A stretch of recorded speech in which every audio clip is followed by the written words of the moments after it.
लाल हवेली क्या है? इसका पुराना नाम क्या था? धनराज सहगल कौन था? बुधा माई का शेख रशीद के साथ ताल्लुक क्या था? और लाल हवेली में जिन्नों की क्या दास्तान है? ये सब कुछ और बहुत कुछ आप जान सकेंगे इस इंफॉर्मेटिव वीडियो में।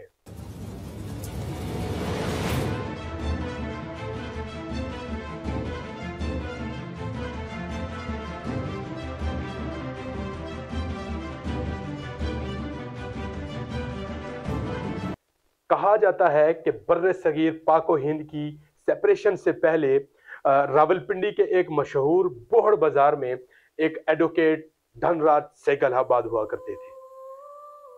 सियालकोट में एक शादी की तकरीब में धनराज सहगल गए और वहां पर एक मकामी खातून बुधा माई को दिल दे बैठे और बाद में उन्हें रावलपिंडी में ले आए, जहां उन्होंने बुधा के लिए एक आलीशान हवेली तैयार करवाई जो सहगल हवेली के नाम से मशहूर। वो हवेली इतनी बड़ी थी कि उसकी वुसअत का अंदाजा इस बात से लगाया जा सकता है कि धनराज ने हवेली के अंदर अपने लिए एक मस्जिद और बुधा के लिए एक मंदिर तामीर करवाया।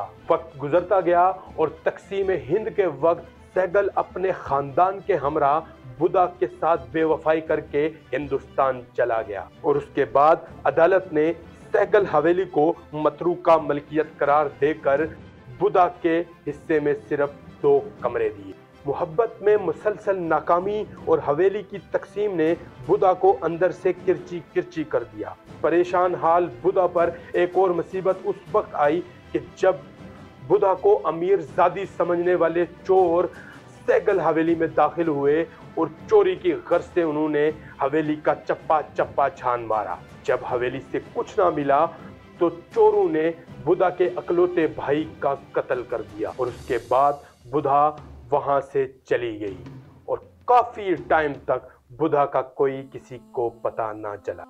उस वक्त एक बच्चा हवेली के सामने किताबों कापियों का स्टॉल लगाए हुए बैठा करता था।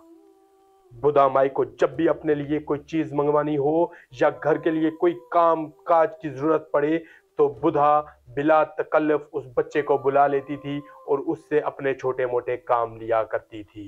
कई साल गुजर गए, बुधा का किसी को पता ना चला और उनके मंजर आम से गायब होने के बाद अजीबो गरीब कहानियां जन्म लेने लगी। कहा जाता है कि उस वक्त की सबसे महंगी हवेली उस वक्त सबसे सस्ती बोली में बिकने के लिए तैयार हो गई थी, क्योंकि जो कोई उसको लेता वो मर जाता था और तकरीबन 12 लोग उस हवेली के खरीदार बने और वो अपनी जान गंवा बैठे। मुख्तलिफ कहानियां जन्म लेने लगी कि ये आसिफ ज़दा हवेली है या ये जिन्नों की हवेली है या यहाँ पे भूत बंगला है।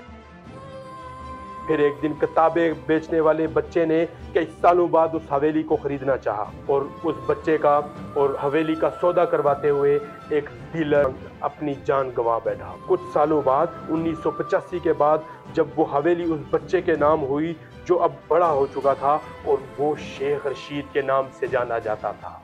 शेख रशीद साहब ने हवेली को अपना मस्कन बनाया, वहां पे अपनी सकूनत इख्तियार की और उसको सियासत का महवर और मरकज बनाया। सहगल हवेली पर अब लाल रंग चढ़ चुका था और शेख रशीद अहमद खान ने वहां पे उसका नाम लाल हवेली रख दिया, जो अब लाल हवेली के नाम से मशहूर है। लाल हवेली इस वक्त मुल्क की सियासत का महवर बनी हुई है और लाल हवेली की बालकोनी भी बड़ी मशहूर है।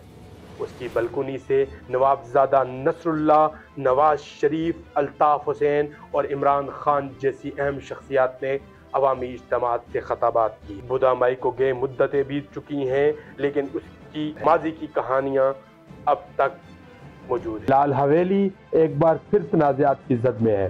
क्या शेख रशीद को इस बार उनके मुवक्किल बचा लेंगे या वो भी बुधा माई की तरह दिल तोड़कर कहीं चले जाएंगे? क्या बनेगा लाल हवेली का मुस्तकबिल? इसके लिए आपको इंतजार करना पड़ेगा। अपने मेजबान हमजा फिदा को पाकिस्तान के बड़े डिजिटल मीडिया प्लेटफॉर्म विफाक न्यूज से इजाजत दीजिए। अल्लाह निगहबान।